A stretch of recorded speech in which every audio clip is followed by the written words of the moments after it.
ಕಾರಣ? ಈ ಕೇಸಲ್ಲಿ ಪೊಲಿಟಿಷಿಯನ್ಸ್ ಎಲ್ಲ ಇನ್ವಾಲ್ವ್ ಆಗ್ತಿದ್ದಾರೆ. ಗೌರ್ಮೆಂಟ್ ಇದ್ರ ಬಗ್ಗೆ ತೋರಿಸ್ತಿರೋ ಇಂಟ್ರೆಸ್ಟ್ ನೋಡಿದ್ರೆ ಈ ಇಶ್ಯೂ ನಾವು ಅಂದ್ಕೊಂಡಿರೋದಕ್ಕಿಂತ ಜಾಸ್ತಿ ಸೀರಿಯಸ್ ಆಗುತ್ತೆ ಅನಿಸ್ತಿದೆ. Let's wait. ಈಗಲೇ ಟೆನ್ಷನ್ ಮಾಡ್ಕೊಳ್ಳೋದು ಬೇಡ. ಆದರೂ ಈ ಕೇಸ್ ನಮ್ಮ ಕೈ ತಪ್ಪು ಹೋಗ್ತಿದ್ದೇನೋ ಅನ್ನಿಸ್ತಿದೆ. ಆ 3 ಜನ ಹೆಂಗಸರು ನಿಜವಾಗ್ಲೂ ಸತ್ತಿಲ್ಲ, ಸತ್ತಿರೋ ಥರ ಆಕ್ಟ್ ಮಾಡಿದ್ದು ಅಂತ ಪೊಲೀಸರು ಗೊತ್ತಾಗ್ಬಿಟ್ರೆ. ಸ್ವಲ್ಪ ಬಾಯಿ ಮುಚ್ಕೊಂಡಿರ್ತೀಯ?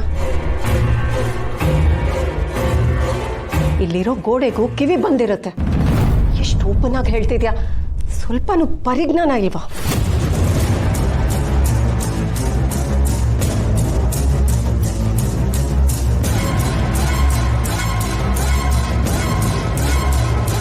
ಆ 3 ಜನ ಹೆಂಗಸರು ನಿಜವಾಗ್ಲೂ ಸತ್ತಿಲ್ಲ ಅನ್ನೋದು ಯಾರಿಗೂ ಗೊತ್ತಾಗೋ ಚಾನ್ಸಸ್ ಇಲ್ಲ.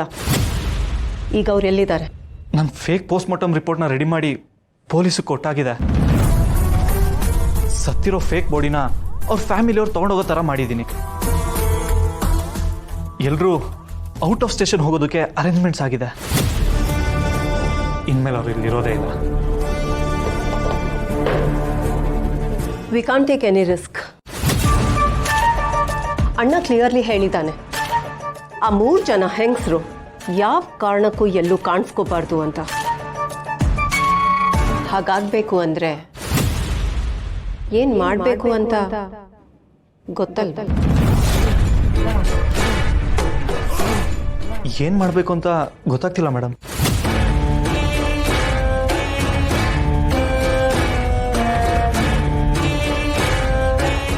ಅವ್ರನ್ನ ಪರ್ಮನೆಂಟ್ ಆಗಿ ಔಟ್ ಮಾಡಿಸ್ಬೇಕು.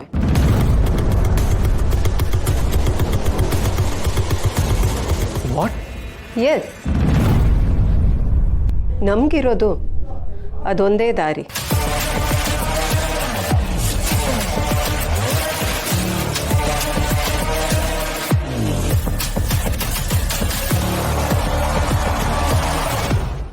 ಆದ್ರೆ ಕರ್ಣ ಸರ್ನ ಜೈಲಿಂದ ಬಿಡಿಸೋದಾದ್ರೂ ಹೇಗೆ?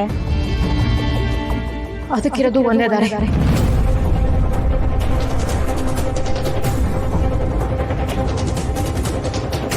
ಅಕ್ಕ, ಅದೇನು ಅಂತ ಬೇಗ ಹೇಳೆ. ಅದೆಷ್ಟೇ ಕಷ್ಟ ಆದ್ರೂ ಮಾಡೋಣ. ನಿಜವಾದ ಅಪರಾಧಿ ಯಾರು ಅಂತ ಹುಡುಕಿದ್ರೆ ಇದೆಲ್ಲದಕ್ಕೂ ಉತ್ತರ ಸಿಗುತ್ತೆ. ಕರೆಕ್ಟಾಗಿ ಹೇಳ್ದೆ ಕಣೆ ಅಕ್ಕ. ಅವ್ರು ಯಾರು ಅಂತ ಗೊತ್ತಾದ್ಮೇಲೆ ಅವ್ರನ್ನ ಮಾತ್ರ ನಾನಂತೂ ಸುಮ್ಮನೆ ಬಿಡಲ್ಲ. ಇಷ್ಟೆಲ್ಲ ಮಾಡಿದವ್ರಿಗೆ ಸರಿಯಾದ ಪಾಠ ಕಲಿಸ್ಬೇಕು. ಆದ್ರೆ ಏನ್ ಮಾಡೋದು ಅಂತಾನೆ ಗೊತ್ತಾಗ್ತಿಲ್ವಲ್ಲ. ಹಲೋ, ಹೇಳಿ ವಿವೇಕ್. ಮೇಡಮ್, ಇಲ್ಲೊಂದು ದೊಡ್ಡ ಪ್ರಾಬ್ಲಮ್ ಆಗ್ಬಿಟ್ಟಿದೆ ಮೇಡಮ್. ಏನಾಯ್ತು? ಪೊಲೀಸ್ನವರು ನಮ್ಮನ್ನೆಲ್ಲ ಆಸ್ಪತ್ರೆಯಿಂದ ಆಚೆ ಹೋಗು ಅಂತ ಹೇಳ್ತಾ ಇದ್ದಾರೆ. ಏನು? ನೀವ್ಯಾಕೆ ಹೊರಗೆ ಹೋಗ್ಬೇಕಂತ? ನನಗೆ ಏನ್ ಮಾಡ್ಬೇಕು ಗೊತ್ತಾಗ್ತಾ ಇಲ್ಲ ಮೇಡಮ್. ಹಾಸ್ಪಿಟಲ್ ಅಲ್ಲಿ ಇಷ್ಟೊಂದು ಜನ ಪೇಷಂಟ್ಸ್, ಡಾಕ್ಟರ್ಸ್, ಸ್ಟಾಫ್ಸ್ ಎಲ್ಲ ಇದ್ದಾರೆ. ಎಲ್ರನ್ನೂ ಆಚೆ ಹೋಗು ಅಂತ ಇದ್ದಾರೆ. ಏನ್ ಮಾಡೋದು ಮೇಡಮ್? ಸರಿ ಸರಿ, ನೀವು ಪ್ಯಾನಿಕ್ ಆಗ್ಬಿಡಿ. ನಾನು ಈಗಲೇ ಹೊರಟು ಬರ್ತೀನಿ. ಪ್ಲೀಸ್ ಬೇಗ ಬನ್ನಿ ಮೇಡಮ್. Don't worry. ಅಕ್ಕ, ಏನಂತೆ? ಯಾಕೆ ಹೊರಗೆ ಹೋಗ್ಬೇಕಂತೆ? ಏನೋ ಗೊತ್ತಿಲ್ಲ. ಪೊಲೀಸರು ಬಂದು ಎಲ್ರನ್ನೂ ಹೊರಗಾಗ್ತಿದಾರಂತೆ. ಅಲ್ಲಿಗೆ ಹೋಗಿ ವಿಷಯ ತಿಳ್ಕೊಬೇಕು. ಅಯ್ಯೋ, ಹೌದಾ? ಸರಿ, ಬಾ ಹೊರಡೋಣ. ನಿಧಿ, ನೀನು ಇಲ್ಲೇ ಕರ್ಣನ್ ಜೊತೆನೇ ಇರು. ಇಲ್ಲಿ ಏನೇ ನಡೆದ್ರು ನನಗೆ ಅಪ್ಡೇಟ್ ಮಾಡ್ತಾ ಇರು. ಹಾಸ್ಪಿಟಲ್ಗೆ ಹೋಗಿ ಏನಾಗಿದೆ ಅಂತ ನಾನು ನೋಡ್ತೀನಿ.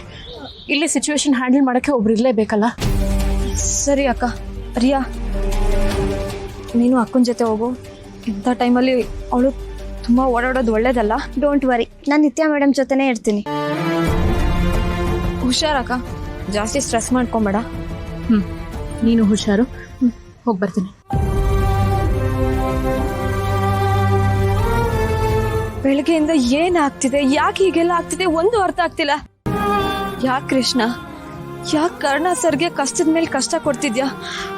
ನೀನೇ ಹೇಗಾದ್ರೂ ಮಾಡಿ ದಾರಿ ತೋರಿಸ್ಬೇಕು. ದೇವ್ರೆ, ಜೀವನದಲ್ಲಿ ನೀನು ನನಗೆ ಎಷ್ಟೆಲ್ಲ ಕಷ್ಟ ಕೊಟ್ಟಿದ್ಯಾ, ಆದರೂ ಪರವಾಗಿಲ್ಲ. ಆದರೆ ನಮ್ಮ ಲಚ್ಚಿ ಯಾರಿಗೂ ಯಾವತ್ತೂ ಕೇಳಿ ಬಯಸ್ತೋಳಲ್ಲ.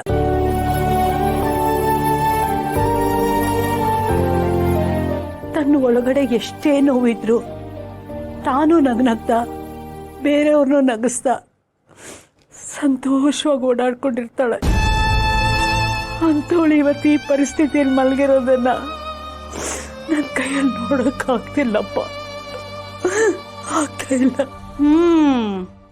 ತುಂಬಾ ಚೆನ್ನಾಗಿದೆ.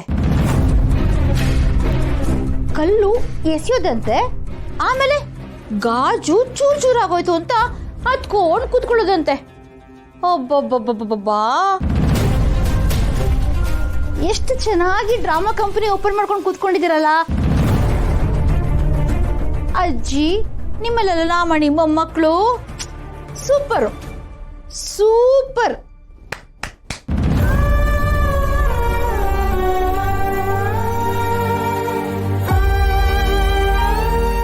ನಮ್ಮ ಪಾಡಿಗೆ ನಾವು ತುಂಬಾ ಖುಷಿಯಾಗಿದ್ವಿ.